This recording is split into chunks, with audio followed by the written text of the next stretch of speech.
society, because they become the most vulnerable, because when they get that telephone call, they're excited in many instances. And what we've seen scam artists use it over and over again is, instead of trying to scam them on the very first phone call, they will take the opportunity to try to create a sense of a friendship. So they'll be calling back. They call you at 10 o'clock in the morning on Monday. Well, they'll call you back at 10 o'clock in the morning on Tuesday. And then do the same thing on Wednesday. And they may try on Thursday to wait until 11 to see what your reaction to that is. So if you say to them over the phone, you know, I didn't think you were calling today because it's 11 o'clock, I was kind of, I thought you missed me. At that point, they know you're looking forward to the phone call. And it's at that point that they'll start zeroing in and asking you for money. You say, why pick on seniors or those with disabilities? It's some sort of a nest egg that they're looking at to get, whether it be large or small. So if you happen to be living well and have a lot of money in your account, they'll keep working you until you don't have a lot of money in your account. If you have a small amount of money, it'll be that amount of money that they're looking for. And they'll continue to work you until they are convinced they're no longer going to get money from you. So some of the reasons why seniors and those with disabilities become particularly vulnerable is, one is if they're not getting out of the house, they're much more available to take the phone call, or if it's a door-to-door solicitation, to be there to answer the door. They may have a need to hire individuals to do things that at one point in their lives they were able to do themselves. So they become vulnerable to the transient contractors that just come into the community for a very short period of time, tell people that they're going to, you know, the classic is the driveway scam, where I just did some work around the corner. They may, at certain instances, they may even look and point you to what are municipal equipment and claim it as their own equipment. And say, you know, we just finished this job up the street from you. We've got a little more blacktop left over, and we could do your driveway really inexpensively.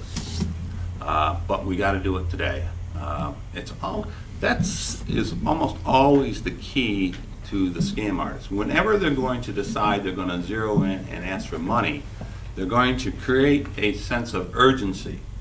So even when they're working you to become your friend and being patient in that, when it's time to go after the money, there will be some urgency along with that.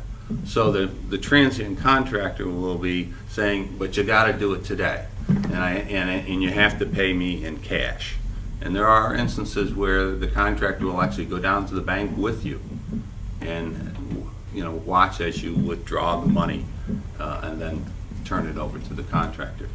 And they may do some work, but it's not going to be the quality of work that you would expect from someone who's in your community, who has a legitimate business in your community, who's going to be there if there are problems and stand behind the product. They're going to be long gone by the time you find out that the driveway didn't hold up, or the roofing job created more of a problem than you had before. Maybe you didn't even have a problem before, and they just told you it. So you may have that, it's the availability, the need to hire. Sometimes, and we're looking at our economy right now, there's a need, if you're stuck in your house and you can't get out, but you still need to generate some income, you're looking for something to do, work at home or employment at home, and there's all sorts of opportunities out there. Some are legit, but some are just preying on you. And usually one of the keys is that they want money from you up front in order to get the so-called work at home work, a job.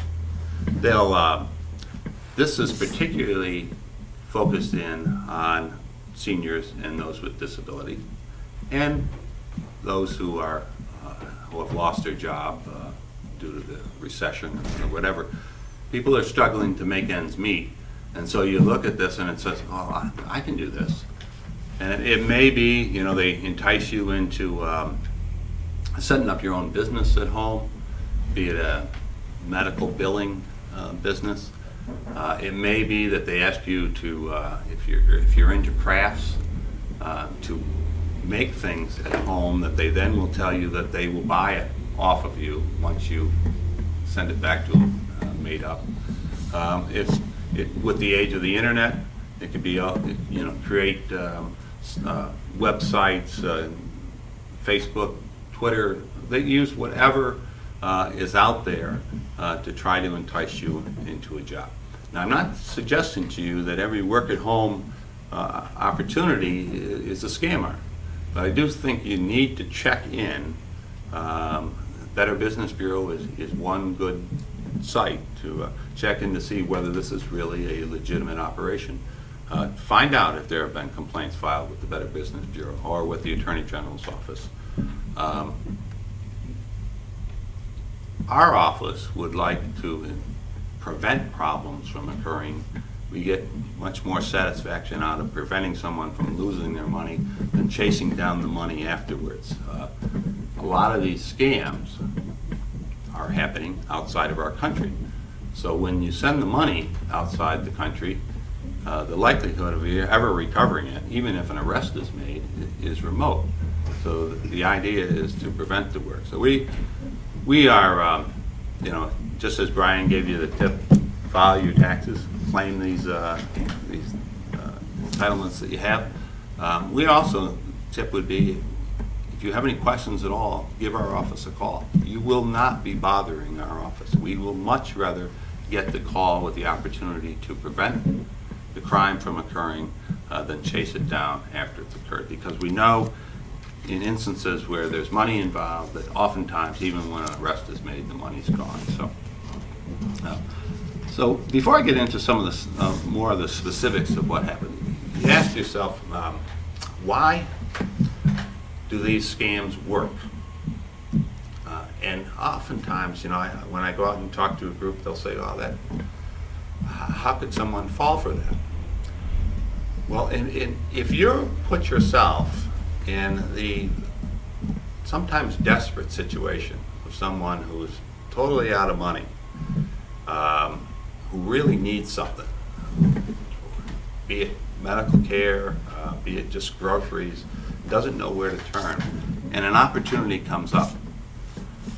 As much as there's something maybe in the back of your head saying, this doesn't sound right, you still want to believe, because this is, you're in a predicament, and this is bringing you, if it's true, it brings you out of the difficulty that you're in. So as much as when you look back and you say, how could I have fallen for